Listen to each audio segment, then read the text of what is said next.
সম্মানিত সভাপতি, মঞ্চে উপবিষ্ট বিদগ্ধ মহাসচিব ইসলামী আন্দোলন বাংলাদেশের জনাব হজরত মাওলানা অধ্যাপক হাফেজ ইউনুস আহমদ সাহেব দামাত বারকাতুহুম সহ ইসলামী আন্দোলনের কেন্দ্রীয় মহানগর এবং থানা দায়িত্বশীল বর্গ, আমি সকলকে অন্তরের অন্তঃস্থল থেকে মোবারকবাদ এবং ধন্যবাদ জ্ঞাপন করছি। সময় এখন আমাদের আনন্দের নয়, সময় হচ্ছে এখন আমাদের কান্নার।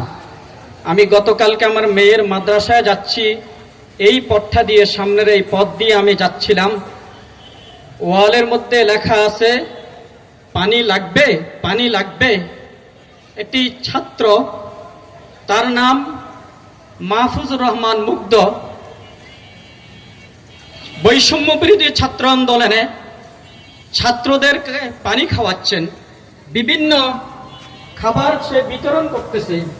এই মুহূর্তে পানির প্রয়োজন, সে বলতেছে পানি লাগবে, পানি লাগবে, কিন্তু তার বুকে আসে গুলি পড়েছে, সে দুনিয়া থেকে চলে গেছে, শাহাদাত বরণ করেছে।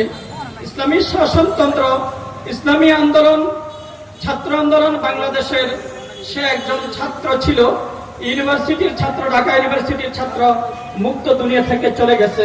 এটা কোন দেশ, কেমন দেশ, যে দেশের তৃষ্ণার্ত মানুষদেরকে পানি পান করাচ্ছে? পানি লাগবে, পানি লাগবে, এই কথাটুকু বলতেছে আর গুলি আছে, তাকে শেষ করে দিয়েছে।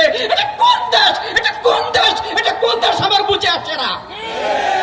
সুতরাং আনন্দের কোনো বিষয় নয়, কান্নার বিষয়। কাঁদতে হবে, সেজদা করতে হবে। জুলুমবাজদেরকে আমরা বিদায় করেছি, আর জুলুমবাজরা যেন এই মসনদ দখল না করতে পারে। হুঁশ থাকা দরকার, হুঁশ আনা দরকার।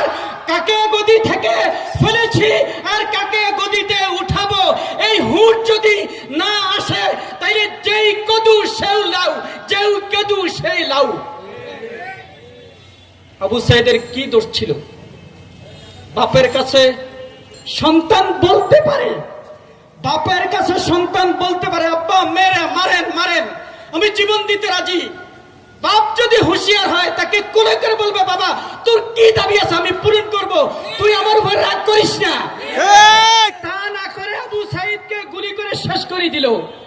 ইসলামী শাসনতন্ত্র, ইসলামী আন্দোলন বাংলাদেশ, ছাত্র আন্দোলন বাংলাদেশের ছাত্র আবু সাইদ দুনিয়া থেকে প্রথম শহীদ, দ্বিতীয় শহীদ আমাদের, প্রথম শহীদ আমাদের। অতএব রক্ত আমরা দিয়েছি, ছাত্ররা দিয়েছে। বৈষম্য বিরোধী ছাত্র আন্দোলনের দলমত নির্বিশেষে সকল ছাত্ররা রক্ত দিয়েছে। তাদের বিচার হতেই হবে, হতে হবে। তাদের বিচার ব্যতীত আমরা মসনদে যাইতে চাই না। সুতরাং আমাদের আমির, আমাদের নায়েবে আমির, আমাদের ইসলামী আন্দোলন বাংলাদেশের সকল কর্মী বাহিনী কিভাবে এই আন্দোলনের সাথে একত্রতা ঘোষণা করে রাজপথে ঝাঁপিয়ে পড়েছেন, আকাশ পাতাল সবকিছু সাক্ষী।